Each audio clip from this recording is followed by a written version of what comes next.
What is up, everyone? We're back with another episode of Fireside Yankees. I'm Ryan Garcia. To my right is Nick. I got the directions right this time. I get it wrong all the time. But we're talking about who the Yankees closer should be coming into the 2023 season. Now, the closer role is a little bit different than it was even 5 years ago. Now, this isn't something that's changed, over the last 10 years. It's something that's really changed recently, where a defined closer role is kind of taboo, right? You kind of go closer by committee more than ever. Aroldis Chapman was the Yankees closer for a very long time, unfortunately. But, now the Yankees don't have him on the roster. They don't really have a set closer. Holmes is someone that probably walks into spring training as the favorite just because he has the most experience, but there are plenty of guys on this roster that can be, considered the best reliever in this bullpen and potentially the closer of this team. So before we get into everything related to the bullpen, related to the closer role, Nick, how are we doing today, my friend? I'm great. Again, it's just every day in January feels the same. It's like it just slodges by. You get through it. Now I'm getting excited for the World Baseball Classic. I'm getting excited for Yankees baseball, but I need Yankees baseball. So it's like that. It's that love and hate relationship, that bittersweet, where it's like, oh, we're so close, but since we're so close, this month is going to go by so slowly and gruelingly. But gruelingly is a word. I'm pretty sure gruelingly is a word. Anyways, I'm doing great today, my friend. I can't wait for this episode. I love recording with you. Recorded an episode yesterday with Sam where we kind of talked about the bullpen a little bit, but I'm excited to dive into it a little bit more today and talk about the closer, as you mentioned. I love the usage of taboo as well. That was great. Hey man, I'm trying to expand my vocabulary here a little bit. At you. I gotta. We love a literate king. Yes, sir. We got to keep expanding that vocabulary. But I mentioned Clay Holmes. Clay Holmes, I know that he had his issues. Really in August, it was a brutal month for him. It kind of started out with that rough outing in July against the Reds, where it just completely fell off. I mean, he was just it was stunning, right? Like it was one of those outings where it's like, what the hell happened here? And you look at the outing and you're like, how did Clay Holmes get from just automatic win to guy who couldn't find the strike zone? And a lot of that I think had to do with the command issues, maybe some fatigue, maybe some soreness, whatever it may be. I know he had an IL stint, though that felt a little bit more like a phantom IL stint. And then when he came back, he tried to be a little more slider heavy. He tried to throw a gyro slider and a sweeping slider. For those unaware, a gyro slider prioritizes more drop. That's more of that bullet like spin. So think of spin this direction as the ball's going that way. And sweeping sliders are more of those lower velocity. You think Michael King. Those kind of video game movement sliders. Both of those pitches have viability in the league. It's not like one is inherently better than the other, right? If you look at your pitch mix, right, you're just trying to figure out what matches with all your other pitches. But Holmes kind of forgot that his best pitch is his sinker, right? And we saw this in the postseason. He used his sinker 90% of the time, if I'm not mistaken, maybe 91%, and he was dominant in the postseason, right? He was unbelievable. The Yankees were able to rely on him and kind of lean on him. He was a strikeout machine. He was dominant. No runs given up, 6 innings pitched. That's just kind of the Clay Holmes you've come to expect, and he is a ground ball machine. So that sinker is a big pitch for him. And I think that's going to parlay him into continuing to be one of the top relievers in the game. I would say he's probably the Yankees' first option to close just based on experience. But it's not to say that Clay Holmes should be the only guy closing or that Clay Holmes should be the set closer. I think the way I view this bullpen is it should be a fluid situation. You know what I mean? You have Loaiza, you have Wandy Peralta, who, good God, every time that guy comes in for a save, it's mopping up someone else's mess and you're having a heart attack, right? But, you think of guys like Loaiza, you think of guys like Peralta. Michael King is coming back. I know you love Ron Marinaccio. Ron Marinaccio I don't think he got a save opportunity last year, but this could be the year for him, right? You never know. But I think the big thing here is not having Chapman and not having Britton around gives them a lot more of an opening where they can do what they want with the closer role. There are no mouths to feed. And I'm not saying egos in the sense of Britton's some egotistical guy. No, he's a great dude. Not going to speak for Chapman, but Britton I know is a good dude. There are a lot of great reports about Britton off the field, but I get it. When you don't have Chapman around and it's Britton there, you feel inclined to close with him. I totally understand. But ultimately, there's not as many mouths to feed in terms of forcing guys to close, and everyone kind of can play into this fluid role where no one has a set closer role. Yeah, no, you're absolutely right. And that's what I will say I do like about the makeup of this bullpen. Look, every team in the past had to have their set closer, like you said. In the past 5 years, it's really changed drastically. Imagine if the Yankees had gone into a spring training in 2012 and they're like, yeah, we don't have a set closer with Mariano Rivera on the roster. That would be unheard of, and it'd be considered blasphemy to many fans. But now the Yankees have 4 or 5 guys that I think could easily handle save opportunities and closing duties. But it just remains to be seen what the Yankees want to do. Again, Chapman, I think, is the best loss that we could have ever hoped for. Like yesterday when I was recording with Sam, he was saying it's addition by subtraction with this bullpen. And you mentioned Britton as well. Losing both guys and losing their large contracts and losing their pedigree kind of means the Yankees don't feel like they have to pitch those guys in the big, high leverage situations. And now you have other guys that can step up. I think Wandy Peralta should be, if not Clay Holmes, should be the closer. I love Jonathan Loaisiga, and I think his second half last year was the real Jonathan Loaisiga. Once he was able to kind of get past a little bit of injury hump, figure out his sinker a bit more, and start pounding low and inside and low and outside in the zone, live on that bottom half of the plate, he was elite. Outside of Wandy in the postseason, I think Loaisiga was easily our best reliever that pitched.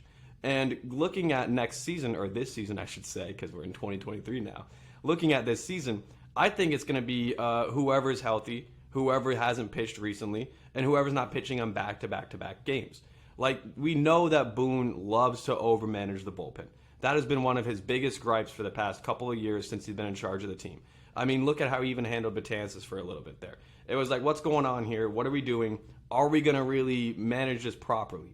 And last season, when Clay Holmes was able to kind of cement himself as the closer, we saw how dominant he was. And he could be that dominant again next season. Do I think he'll be like a 1 ERA closer again, like he was up until August? No, of course not. Because there's basically been like 3 or 4 relievers in the past 10 years that have done that. But I do think that Clay Holmes can earn that closer role and should be the favorite going into the season for getting the most save opportunities. But again, having a closer by committee, not having a set closer, is something that the Yankees have kind of prioritized in the past couple of years. Like Chapman, like you said, was that closer. But after a little bit there, the team realized, all right, it's hurting us more than it's helping us to have him designated in that role.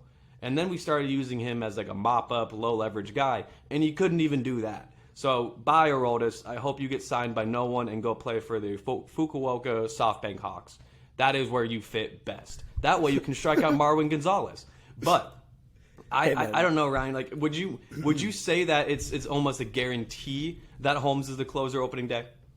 I would say, okay, if it's opening day, and by the way, Marwin Gonzalez is not striking out against Aroldis Chapman. He is taking him yard, all right? He's going 450 dead center. Marwin Gonzalez RBW is here, man. We're ready. I am a Marwin Gonzalez fan. My favorite player in the Japanese baseball league, by far. Yes, sir. Tyler Wade will be joining him soon, but I'm joking. Hey, watch your mouth. Watch your mouth. Our dog. It's like the Stephen A. quote, like, "Come on, we don't need to go there." I mean, you're not wrong, but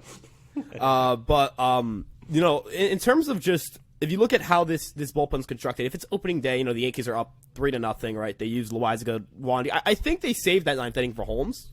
Personally, I think that's what ends up happening.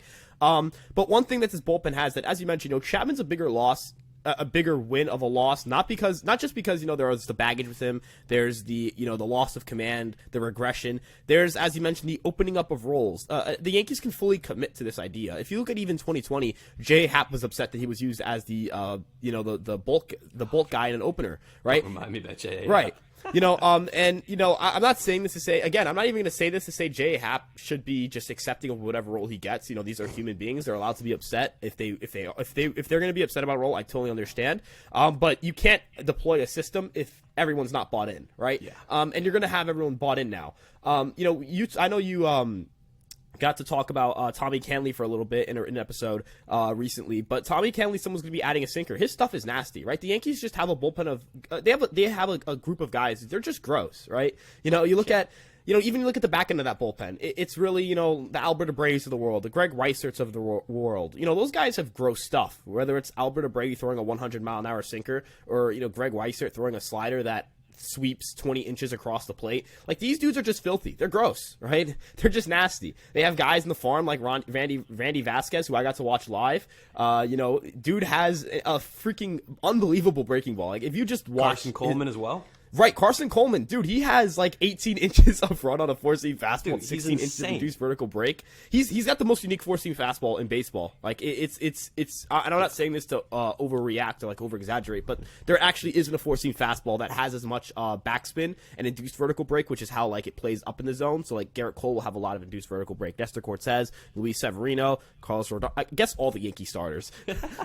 But usually those guys don't have 18 inches of run. You usually think of a sinker, a pitch that drops a little bit more. So as you mentioned, the Yankees just have a lot of guys who are going to grade very well in terms of having elite stuff, and that's really what you care about, right? You get a bunch of nasty guys with different arm angles. Ron Marnacio's a nasty guy, and you think, oh, well, he's got a mid-90s fastball, and he's got a great changeup, but it's also the arm angle, right? He drops down, and he can throw a changeup that drops, over, close to 15 inches, and then throw a four-seam fastball that has that backspin and is thrown at a flat angle because of his the way he releases the ball. So, you have guys like him in the bullpen. Holmes is that, over-the-top, heavy sinker guy. Loaizaga, right? Loaizaga is someone who, after 2021, was seen as the best reliever on this team. And when he came back from injury, I think he became arguably the best reliever on this team, too. Look at the postseason. The Yankees leaned on Loaizaga more than any other reliever in that bullpen, and he freaking delivered, Wandy pitched every game of the ALDS. Dude. So I think they leaned on Wandy a bit more, personally.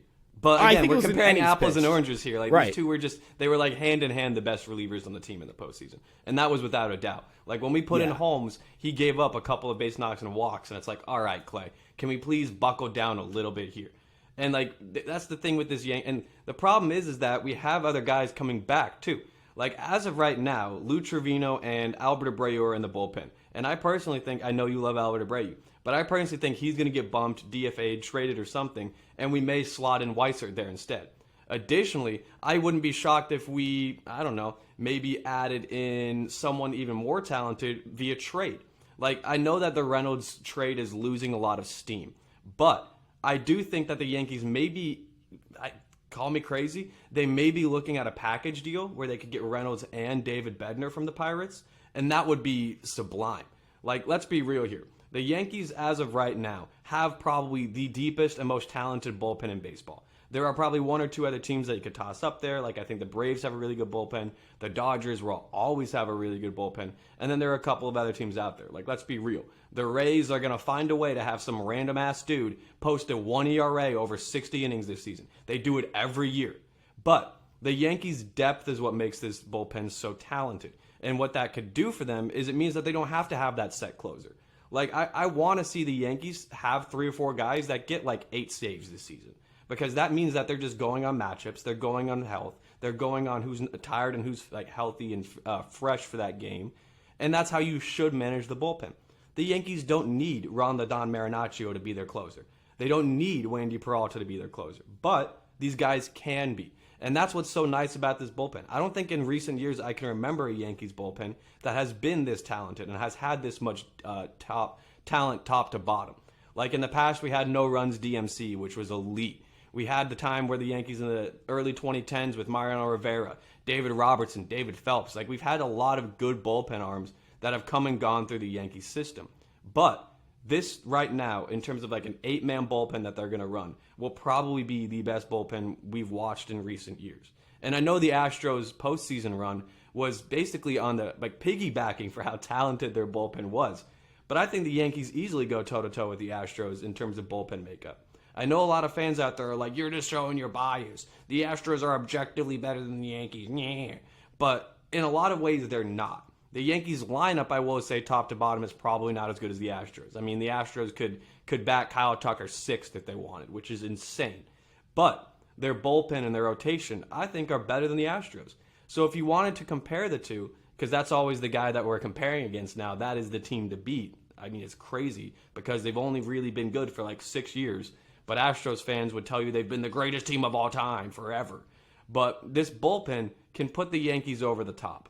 And we've seen in years past how difficult it is for teams to get 6, 7 innings out of their starters on a regular basis, and for how much they like to mitigate that fatigue and put pitch counts and inning limits on people. I think that having this bullpen is one of the best weapons you could possibly have. Yeah, 100%. And you look at that rotation, they're going to be able to slide one of those 5 guys in the postseason series into the bullpen. Whether it's Montas, whether it's I mean, I don't even know if, I mean, I think Montas is good. I just think that's like, it's going to be pretty hard for me to imagine Cortez is like the 5th best starter on the team. But this team is so talented that, like, you know, the rotation's so talented that, like, you could say, you know, oh man, Montas was slid to the bullpen for the postseason series, and Montas had, like, you know, 3.5 ERA, right? Like, that's just how talented this rotation is. Elite top to bottom, dude. The whole pitching staff, not just the bullpen, not just, like, the whole pitching staff is elite. And again, when Ron the Don Marinaccio comes in and gets his first save, I will be popping bottles of champagne because that'll be one of the greatest moments for him and for me. So I can't wait for that. But we don't even need him to. Like, Marinaccio, if we're being honest here, is probably going to be like our 6th inning, 7th inning guy that we use in more low leverage than high leverage situations, even though we both agree that he's definitely built for the high leverage moments. But that's what this bullpen allows the Yankees to do. You can have guys like him. You can have guys like Weissert. You can have guys like Trevino. Pitch in those lower leverage situations so you can preserve and keep the big dogs healthy. Like when Michael King comes back, I wouldn't be shocked if he immediately takes over roles as closer because he, I think, is the most talented bullpen arm on the team.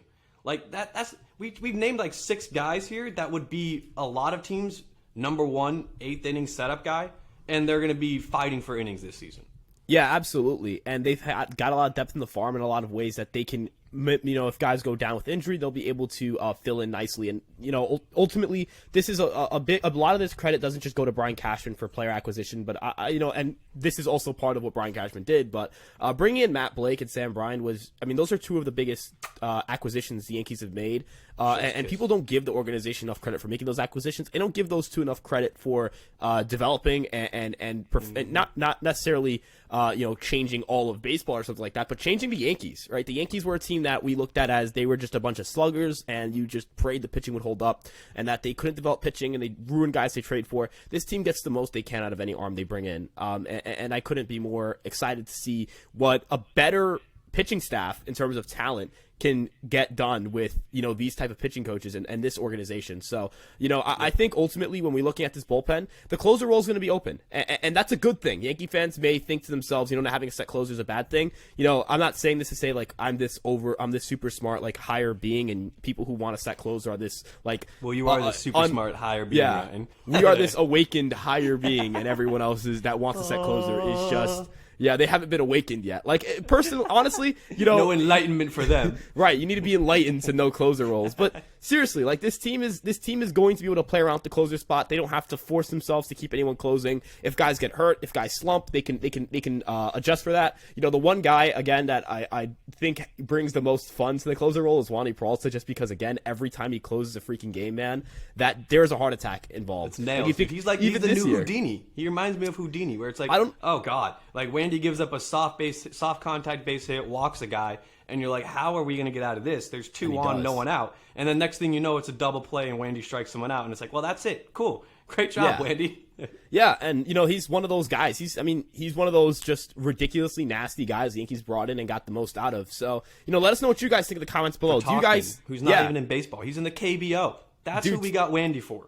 That trade has boded so well for the Yankees, and that's what aged like a fine wine. The Yankees do this the Yankees do this with ease, and they're going to continue to do this. So, you know, whether it's Clay Holmes, whether it's some random guy they bring in from who knows where that throws 100 and has 18 inches of arm side run, you know, someone's going to be closing for this team. But I don't think it's going to be the same guy every day. I don't think it's going to be a set close situation. You know, if it is, you know, that's great, that's fine. But I don't think they're going to force themselves to do that again.